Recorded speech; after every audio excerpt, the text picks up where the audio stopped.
જય દ્વારકાધીશ મિત્રો. સત્ય ઘટના. મુંબઈથી અમદાવાદ આવતી શતાબ્દી એક્સપ્રેસ એની પૂરી રવાની ઉપર દોડી રહી હતી. પ્રવાસીઓ આમ રાત્રિ ભોજનની પ્રતીક્ષામાં આમ તેમ જોડાઈ રહ્યા હતા. એમાં એક અધીરા પ્રવાસીએ સામેની બર્થ ઉપર બેઠેલા એક જર્જમાન વૃદ્ધને પૂછ્યું, કાકા કેટલા વાગ્યા? બીજી વાર જો સમય પૂછીશ તો તારા 12 વગાડી દઈશ. કાંડા ઉપર ઘડિયાળ બાંધવાની ટેવ પાડતા તારા પિતાજીનું શું જાય છે? કાકાએ અપેક્ષા બહારનો ઉત્તર આપ્યો. પૂછનાર રાતો પીળો થઈ ગયો, પણ કાકાની ઉંમર, એમના કિંમતી વસ્ત્રો અને રૂઆબદાર વ્યક્તિત્વ જોઈને એ અંજાઈ ગયો. એણે જિંદગીમાં ક્યારેય કોઈને સમય જ પૂછવાની બાધા લઈ લીધી. થોડી વાર પછી સામે બેઠેલા બીજા પ્રવાસીએ પૂછ્યું, કાકા ક્યાં જાઓ છો? સુરત, વડોદરા કે અમદાવાદ? જન્નુમાં સાથે આવવું છે? ટિકિટના પૈસા હું કાઢીશ. કાકાએ તોપના ગોળા જેવો જવાબ આપ્યો. બીજી વિકેટ પડી ગઈ. ત્યાં વળી ત્રીજાને વાચા ફૂટી. કાકા તબિયત તો સારી છે ને? તું ડૉક્ટર છે? કાકાનો શોર્ટ પીચ બોલ જેવો શોર્ટ કવરેશન પેલાના ડાઘિયા ગુલ કમ્પાર્ટમેન્ટના સન્નાટો કાકાના નામનો આતંક છવાઈ ગયો. બધા એકબીજાની સામે જોઈને ઈશારા કરી રહ્યા. આવું કેમ? કોઈ માણસ વિના કારણે આટલો કડવો બની શકે ખરો? એ પણ આ ઉંમરે 76 વર્ષે. વધુ ઉંમરનો લાગતો પુરુષ તો લાગણી ભૂખ્યો બની જાય. એને બદલે આ માણસ કાકો મટીને કરવત કેમ બની ગયો? ટ્રેન દોડતી રહી. બીજા પ્રવાસીઓ આપસમા વાતો કરતા રહ્યા. આખરે પેલા કાકા પણ એનમાં જોડાયા. જીવતો માણસ છેવટે કયા લગી જડ બનીને બેસી રહી શકે? જેના મૂળ હજી સુકાયા નથી અને ધરતીમાંથી જીવન રસ ખેંચી રહ્યા છે. એવું વૃક્ષ ભલેને ગમે તેટલું સુકન ખખડ ધજ અને પણ વિહન બની જાય, પણ આખરે એ ભીતરની ભીનાશને કયા સુધી છુપાવી શકે? ધીમે ધીમે એ વૃદ્ધે પોતાની જીવન મંજૂર ગાંઠ કાઢ્યું, ઘડીક નાખ્યું. અનિરુદ્ધભાઈની ઉંમર અત્યારે 76 વર્ષની, પણ એક સમયે તે 25ના હતા. ખૂબ જ સોહામણા હતા. ખંડેર, જો આવું આકર્ષણ હોય તો ઇમારત કેવી હશે? તેજસ્વી કારકિર્દી અને તીવ્ર બુદ્ધિમત્તા સરકારી ઇન્ટરવ્યૂમાં પ્રથમ કડાકે જ ક્લાસ 1 કક્ષાની નોકરીમાં પસંદ થઈ ગયા. પત્નીનું નામ મંદાકિની, એ પણ એટલી જ ખૂબસૂરત. કાકા તમે વાત કરો છો એ સાંભળીને અમને તો ઈર્ષા થઈ આવે છે. બાજુમાં બેઠેલી એક કોલેજિયન યુવતીએ ટહુકો ફુરાવ્યો. ઈર્ષા તો એ વખતે અમને જાણતા તમામને થઈ આવતી હતી.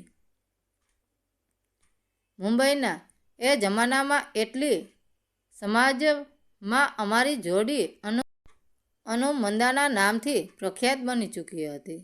હું ખૂબ સારું કમાતો હતો અને મારી મંદા બહુ યોગ્ય રીતે નાણાં બચાવી જાણતી હતી. એની કરકસરનો જ એ પ્રતાપ કે 15 વર્ષના સંસાર પછી અમે વાલકેશ્વર વિસ્તારમાં અમારી માલકીનો એક સ્વતંત્ર બંગલો ખરીદી શક્યા. અનુભાઈની વાત સાંભળીને કમ્પાર્ટમેન્ટમાં બેઠેલા પ્રવાસીઓમાંથી અડધા તો પોતાની આંગળીઓના વેઢા ગણવા માંડ્યા. આ બંગલો આજે કેટલી કિંમતનો થતો હશે? મુંબઈના સાધારણ વિસ્તારમાં સામાન્ય ફ્લેટની કિંમત પણ અત્યારે 1 થી 1.5 કરોડ જેટલી થઈ જતી હોય તો બાલકેશ્વર જેવા સુખી, સંસ્કારી અને વૈભવી વિસ્તારમાં સર્વતંત્ર બંગલો એટલે શું કહેવાય?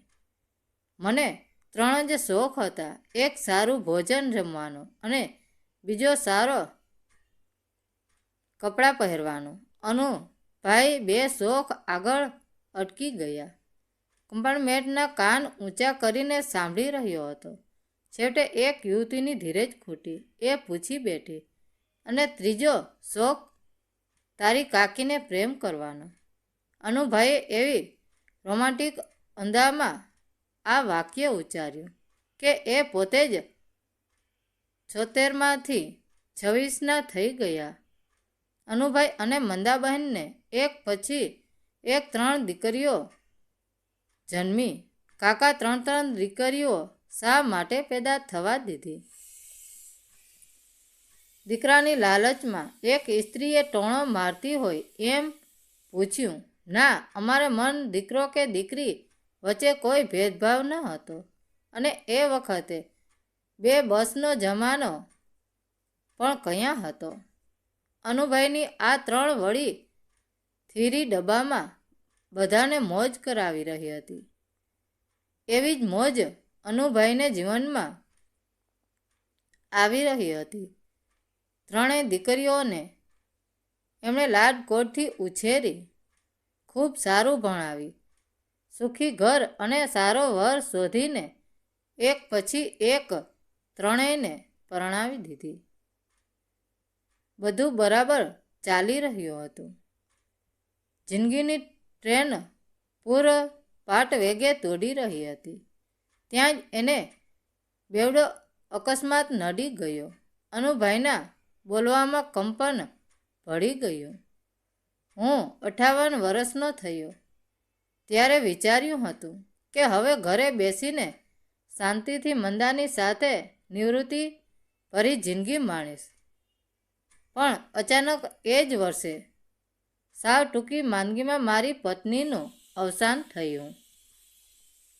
મારી ટ્રેન પાટા પરથી ખડી પડી. હવે મને ભાન થયું કે પત્ની ગઈ તે પહેલો અકસ્માત અને નિવૃત્તિકાળ એ બીજી દુર્ઘટના પ્રેમ ભૂખ્યો પુરુષ ક્ષણોનો ગણિત ગણતો થઈ ગયો. ઘડિયાળના કાંટાનો મોહતાજ બની ગયો. મંદાને પ્રેમ કરવો એ એનો શોખ હતો, આદત હતી, વ્યસન હતું. એમાં હાથની સ્વાદિષ્ટ વાનગીઓ જમવી એ બીજી પ્રિય આદત હતી. પત્ની ગઈ એની સાથે જ અનુભાઈના હૃદયમાંથી જીવન રસ ઉડી ગયો. 58મા વર્ષે તમે વિધુર થયા ત્યારે તમે 76ના છો. એનો અર્થ એ થયો કે છેલ્લા 18 વર્ષથી તમે આવી રસ વગરની જિંદગી ઢસડી રહ્યા છો. શું આ જ કારણ છે?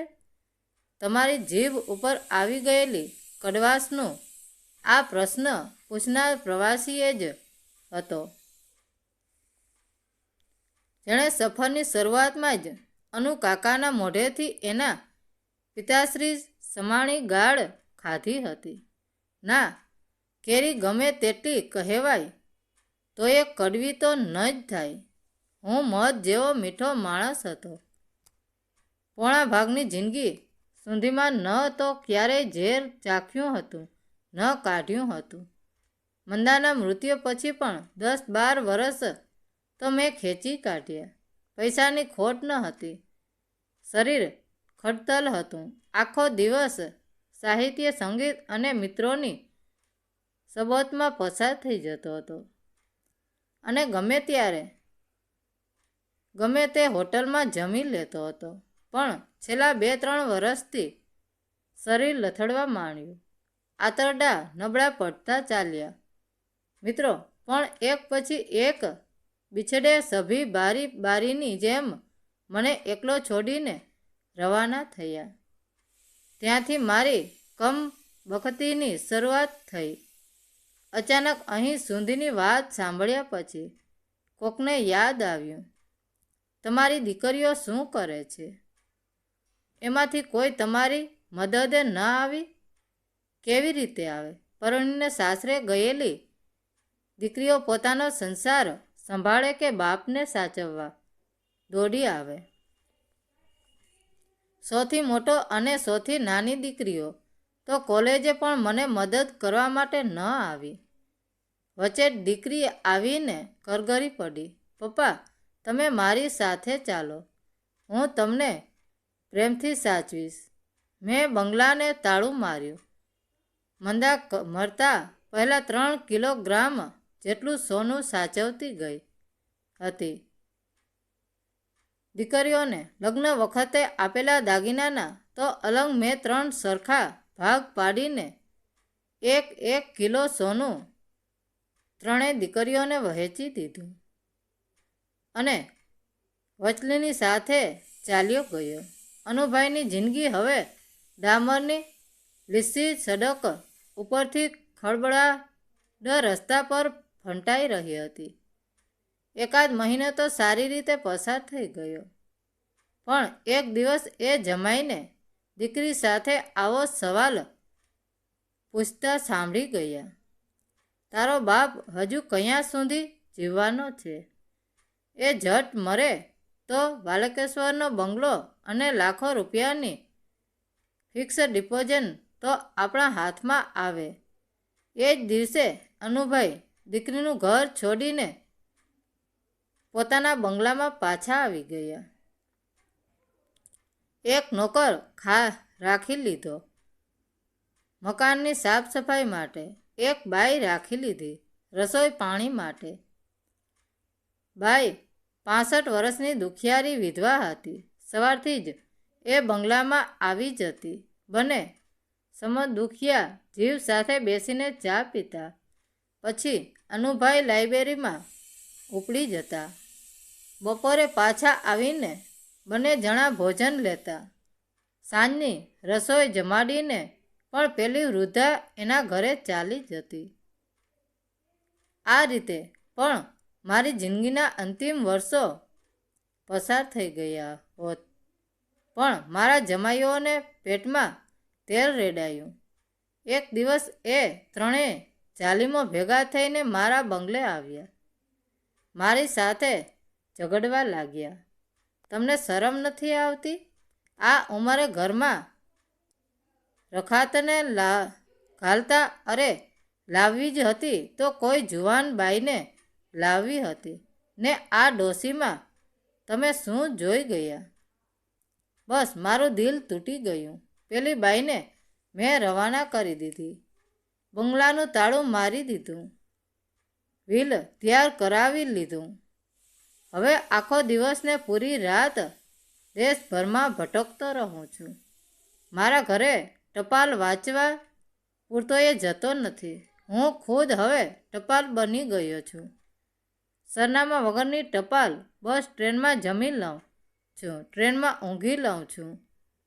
ક્યારેક આવી જ કોઈક ટ્રેનમાં મરી પણ જઈશ. હું કડવો નહોતો, પણ જિંદગીના અનુભવોને મને કડવો બનાવી મૂક્યો છે. ટ્રેન દોડતી હતી, પણ પ્રવાસીઓના મૌન સુબંધ હતા. આખરે એક યુવાને મૌન તોડ્યું. કાકા માફ કરશો, એક નાજુક સવાલ પૂછું છું. તમારા વિલમાં તમે શું લખ્યું છે? મારી પાસે હજુ પણ 20 કરોડની સ્થાવર અને કરોડો સંપત્તિ છે. એમાંથી ફૂટી કોડીએ મારી દીકરીઓને નહીં મળે. મારો દેહ જ્યારે પડે, જ્યાં પડે, ત્યારે જે ભલો ઇન્સાન મને અગ્નિદાહ આપવાનું પુણ્ય કાર્ય દાખવશે, એ જ મારી તમામ સંપત્તિનો વારસદાર બનશે. કાકાની વાત સાંભળીને ડબ્બામાં સન્નાટો પ્રસરી ગયો. મિત્રો, આ વાર્તા અજ્ઞાત હોઈ જ ન શકે. મારા અનુભવોથી કહું છું, પણ મને મળી છે લેખકના નામ વગર જ. આપને ખ્યાલ હોય તો ચોક્કસ ક્રેડિટ મેળવવી જ જોઈએ. મિત્રો, વાર્તા કેવી લાગી? સારી લાગી હોય તો કોમેન્ટ કરીને જરૂર જણાવજો. ધન્યવાદ મિત્રો. રાધે રાધે.